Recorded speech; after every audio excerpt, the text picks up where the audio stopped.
नमस्कार. एका नवीन मालिकेमध्ये आपल्या सगळ्यांचं मनपूर्वक स्वागत. या मालिकेचं नाव आहे भामिनी विलास. आता तुम्ही म्हणाल की हे भामिनी विलास हा काय प्रकार आहे किंवा हे कसलं नाव? तर आपण आधी एकदा गंगालहरी पाहिली होती. ही गंगालहरी ज्या पंडिताची आहे, ज्या कवीची आहे, त्याच कवीचं हे काव्य आहे. त्याचं नाव आहे भामिनी विलास. म्हणजेच तो कवी पंडितराज जगन्नाथ. असं म्हणतात की या पंडितराजाच्या पत्नीचं नाव भामिनी होतं आणि म्हणून त्यांनी भामिनी विलास लिहिलं. या भामिनी विलासामध्ये 4 प्रकारचे विलास आहेत. अन्योक्ती विलास, शृंगार विलास, करुण विलास आणि शांत विलास. आणि या प्रकारामध्ये त्यांनी वेगवेगळे श्लोक लिहिलेत. गंगालहरीचं आपण स्वरूप बघितलं तर त्याच्यामधला प्रत्येक श्लोक वेगळा होता. म्हणजे एकावर दुसरा अवलंबून असं त्याचं स्वरूप नाहीये. पण तरीही प्रत्येक श्लोकामध्ये समान सूत्र आहे, ते म्हणजे गंगा. म्हणजे गंगेची स्तुती असेल किंवा माझ्याकडनं आत्तापर्यंत जे अपराध झाले त्याच्याबद्दल हे गंगे तू मला क्षमा कर, हे मागणं असेल. पण त्याला एक समान सूत्र आहे. पण या भामिनी विलासामध्ये मात्र प्रत्येक श्लोक हा स्वतंत्र आहे, एकावर दुसरा अवलंबून नाही आणि प्रत्येकाचा विषय सुद्धा वेगवेगळा आहे. हे 4ही विलास आपापल्या परीने अतिशय सुंदरच आहेत. पण ह्या नवीन मालिकेमध्ये आपण अन्योक्ती विलासामधल्या काही मोजक्या अन्योक्ती पाहणार आहोत. तेव्हा सुरुवात करूया. यातली पहिली अन्योक्ती, म्हणजे इथे क्रमवारीने मी पहिली म्हणते असं नाही हां, पण पहिल्या भागातला हा पहिला श्लोक.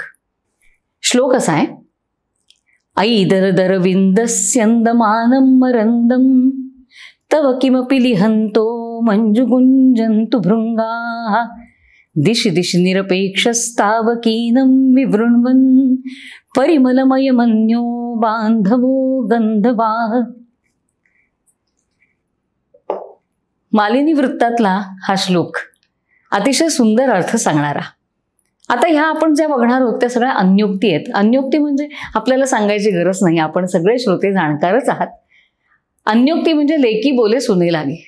आता इथे सुद्धा पंडितराजानं वेगवेगळी रूपकं वापरली आहेत, वेगवेगळ्या प्रतिमा घेतलेल्या आहेत, निसर्गामधली काही चित्र घेतलेली आहेत आणि त्यातनं म्हणजे बोलतोय तो निसर्गामधल्या घटकांशी, पण त्याला सांगायचंय मात्र आपल्याला. आता ह्या श्लोकात काय बरं म्हणतोय? आई दलदरविन्दस्यन्दमानं मरंद. कुणाशी संवाद साधलाय? तर अरविंदाशी संवाद साधलाय, म्हणजे कमळाशी संवाद साधलाय. हे कमळ कसं? तर आई दलदरविंद म्हणजे पूर्ण विकसित झालेलं उमललेलं जे कमळ आहे ना, त्याच्याशी पंडितराज बोलतायत. काय म्हणतायत की हे पूर्ण विकसित झालेल्या कमळा, म्हणजे हे पूर्ण फुललेल्या कमलफुला, तुझ्यातनं स्यन्दमानं मरंदम, तुझ्यामधनं छानसा मधू, छानसा मकरंद स्रवतोय आणि तो घेण्यासाठी म्हणून, तो ग्रहण करण्यासाठी म्हणून अनेक भ्रमर, अनेक भुंगे तुझ्या बाजूला एकवटलेले आहेत. आणि हे भुंगे कसे असतात?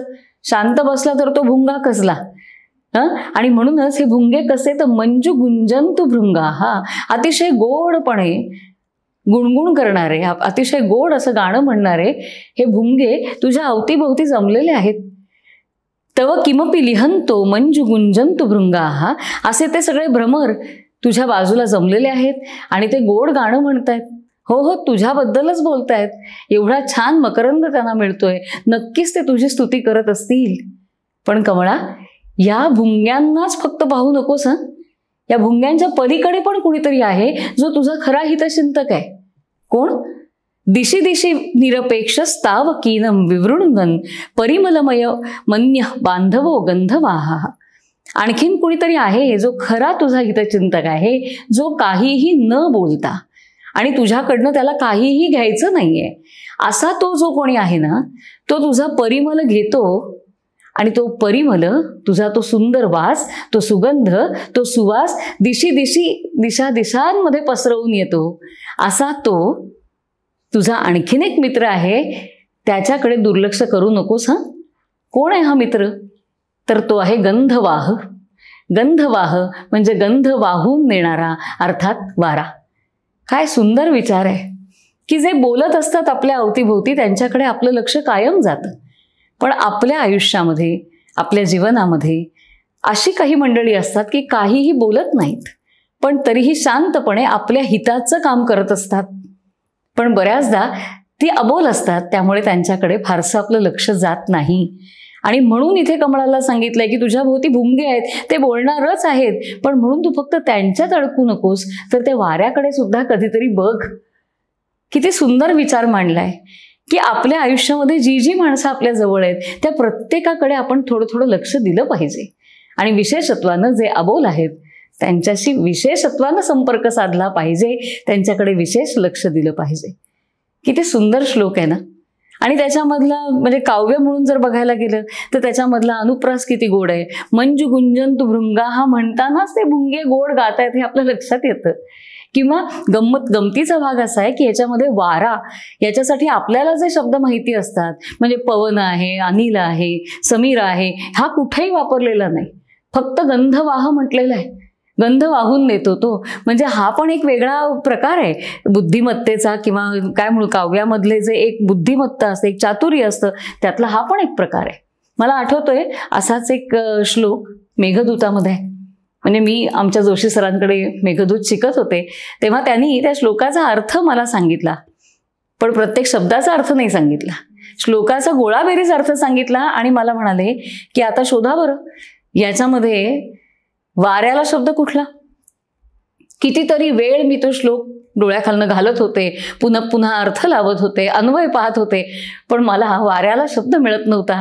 कारण समीर, पवन हे शब्द माहिती असतात, त्याच्या पलीकडे शब्द कालिदासाने वापरलाय आणि तो शब्द मेघदूतामधला सतत गती असा आहे.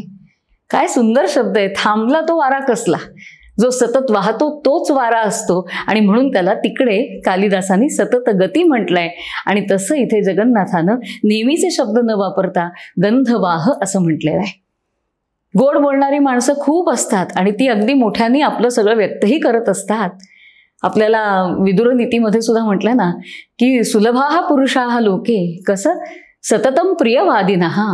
गोड बोलणारी माणसं खूप भेटत असतात, पण जे खरे आपल्या हिताचे असतात अशी माणसं मात्र दुर्मिळ असतात. असं भुंग्याला आणि वाऱ्याला समोर ठेवून एक सुंदर रूपक जगन्नाथाने मांडलेलं आहे.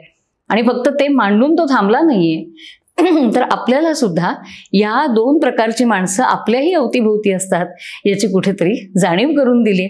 अतिशय सुंदर असा हा श्लोक. पण हा श्लोक वाचत असताना मला आणखीन एक संस्कृतामधला श्लोक आठवला. त्याच्यामध्ये असं म्हटलं आहे की प्रेमाची बंधनं अनेक असतात, म्हणजे बंधनं अनेक असतात, पण प्रेमाचं बंधन जे असतं ना ते खरं बंधन असतं. की एकदा माणसाला प्रेमाने बांधून टाकलं ना की तो माणूस तुमच्यापासून कुठेही जात नाही. आणि हे सांगण्यासाठी त्या कवीनं उदाहरण दिलंय ते भुंग्याचंच.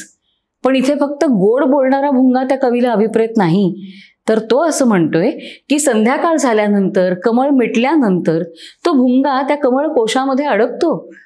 खरं तर लाकूड फोडून जाण्याची क्षमता या भुंग्यामध्ये आहे, पण त्या कमळावर त्याचा इतका जीव असतो की एवढं नाजूक पान असतं, एवढं नाजूक पाकळी असते त्या कमळाची, पण त्याला मात्र भुंगा जरा सुद्धा त्रास देत नाही.